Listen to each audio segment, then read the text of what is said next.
Hi, I'm going to try to give you an overview of participle phrases. This is what's explained in like page 52, 53 in Grammar and Beyond. I think this is one of the worst explanations in the book, so I'll just try to give you a few examples and a couple examples from the book and show you how to make these sentences. But I understand if it's not totally clear. Let's just see what we got. So, participle phrases. A participle phrase is a phrase that's headed by a participle. Participles in English have ing or ed and come from verbs. So, you can use them to show cause and effect. That's our interest in them right now. So, for example, some countries give tax credits for wind energy. I guess this is the cause. And the effect, this lowers costs for consumers. This means everything. Okay, so in this case, what we can do is we can take the effect and make it into a participle phrase by just saying lowering. And generally when this happens, we'll use a comma.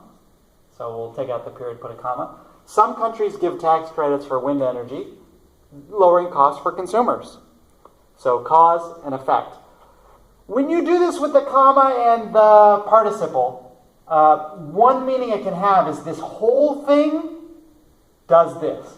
This action does this. And when you do that, it's also very natural to put in a word here.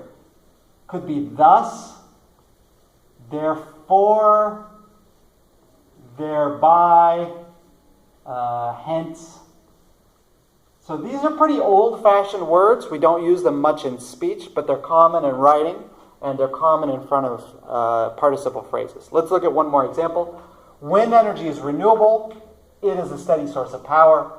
So we could just do, this is from your book too, we could just do the same thing. Wind energy is renewable, being a steady source of power. This one, you notice, is a little different because it said it is, right? And this it was different from the this. This it is very specifically wind energy. This is why I don't like the explanations from your book. I think these are two kind of different things.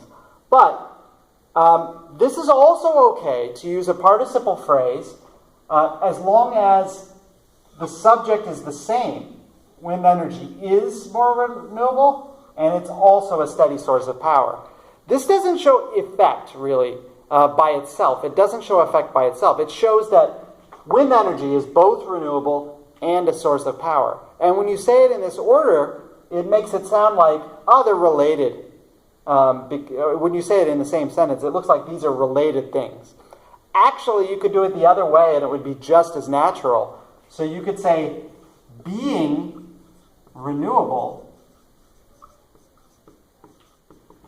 wind energy is a steady source of power. So it's not that this has to be the effect and this has to be cause. When you say this still looks like the cause and this still looks like the effect just because this came first. It doesn't really show cause and effect that strongly. It just shows that wind energy is both renewable and a steady source of power, and you're saying it in the same sentence so it looks like they're connected. That's what's going on. But notice that it's different. Here, wind energy is the subject, and it's both of these things. That's totally different from this, where countries is the subject here.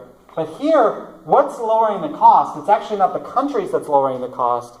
It's the whole first point that's lowering the cost. So you don't have to be an expert on this, but what you do want to know is how to change a clause into how to make it into a participle phrase so that you can connect it to a previous sentence, and you can use it to show cause and effect. All right, let me know if you have questions.